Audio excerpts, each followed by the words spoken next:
V-Guard presents कौन जीत रहा है, को पावर्ड बाय सेंसोडाइन एंड विमल। बोलो जुबां केसरी।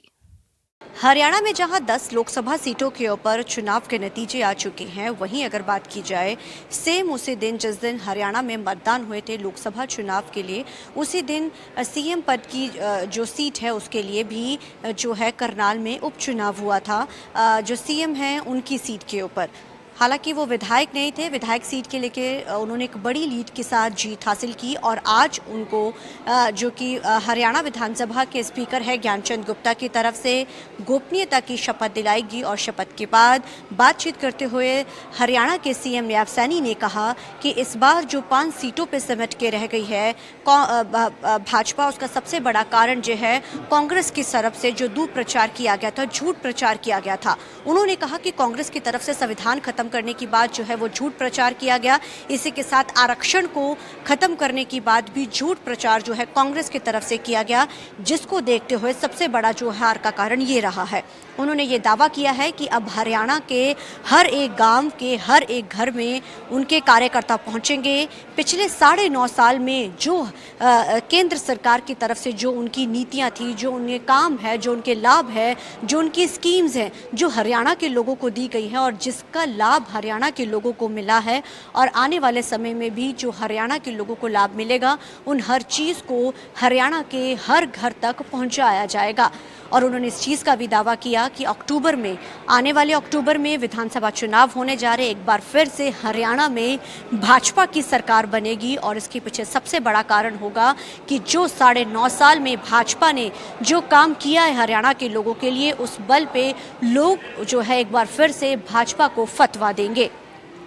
हालांकि उन्होंने इस चीज़ का भी दावा ज़रूर ठोका है हरियाणा के सीएम की तरफ से कि जो नीतियां थी सरकार की, जो 9.5 साल में सरकार ने जो काम किया है, हर एक गरीब को जो घर दिया गया है, प्रधानमंत्री आवास जो योजना है उसके तहत जिन जिन लोगों को आवास मिले हैं उसका फ़ायदा हुआ है।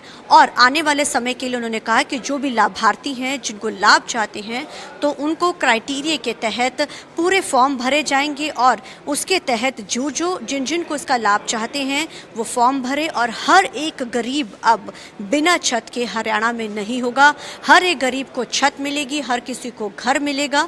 उन्होंने इस चीज़ का भी दावा कहा है। अब देखना बड़ा अहम रहेगा कि सीएम ने जो दावा किया है उसका विधानसभा चुनाव में किस तरीके का इम्पैक्ट पड़ता है। लेकिन उन्होंने ये ज़रूर दावा किया है कि मेजॉरिटी को लेकर भी कि हमारे पास बहुमत भी पूरा है। अगर कांग्रेस को किसी चीज़ की आपत्ति है तो क्यों नहीं वो जो कि है स्पीकर के पास पहुंचते हैं, या फिर जिस तरीके से वो दावा कर रहे थे बहुमत पेश करने के लिए गवर्नर के पास क्यों नहीं जाते। लेकिन हमारी सरकार ने पिछली 11 तारीख को बहुमत भी पेश कर चुकी है। जब मैंने मुख्यमंत्री के रूप में शपथ ग्रहण की थी, स्पेशल सेशन तक बुलाया गया था, उसमें हमने अपनी मेजॉरिटी शो कर दी थी। और उन्होंने कहा कि हमारे पास आंकड़ों की कोई कमी नहीं है, आंकड़े भी पूरे हैं और पूरे तरीके से सरकार की तरफ से काम किया जा रहा है। कैमरामैन अजिंदर के साथ चंडीगढ़ से TV9 के लिए अमनप्रीत कौर। संगठनात्मक लोगों से चर्चा की है, अलग अलग समयों के ऊपर हमने बैठ करके उसकी समीक्षा की थी, परंतु चुनाव के बाद हमारे सभी विधायक और मंत्रीगण कल बैठक में थे। जो विषय निकल करके आया है, कांग्रेस ने इस इलेक्शन के अंदर झूठ का सहारा लिया है और झूठ के दम के ऊपर इतनी सीटें उनकी आई हैं। उन्होंने एक झूठ फैलाने में वो कामयाब रहे कि मोदी जी तीसरी बार प्रधानमंत्री बनेंगे। इनके तमाम नेतागण और राहुल गांधी हर मंच के ऊपर उस पवित्र संविधान की बुक को लेकर के लहराते हुए नजर आए और ये बोलते नजर आए कि मोदी जी अगर तीसरी बार प्रधानमंत्री बनेंगे तो वो संविधान को, आरक्षण को खत्म कर देंगे।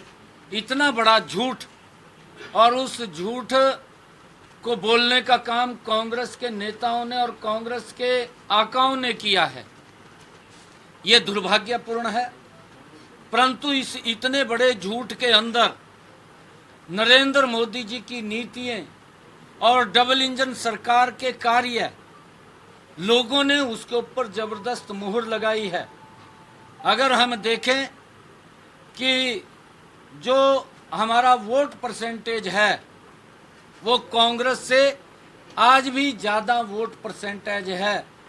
क्योंकि समीकरण के हिसाब से कुछ सीटें उनकी उसके अंदर वो आई हैं, परंतु हमारी जो वोट परसेंटेज है आज भी कांग्रेस से ज़्यादा हमारा है। और आगे के भी जो हमारा जो झूठ फैलाने का काम कांग्रेस ने ऐसी समाज के अंदर किया है कि ये आरक्षण को ख़त्म कर देंगे, आरक्षण को और संविधान को ख़त्म कर देंगे, इस प्रकार का कांग्रेस ने दुष्प्रचार किया।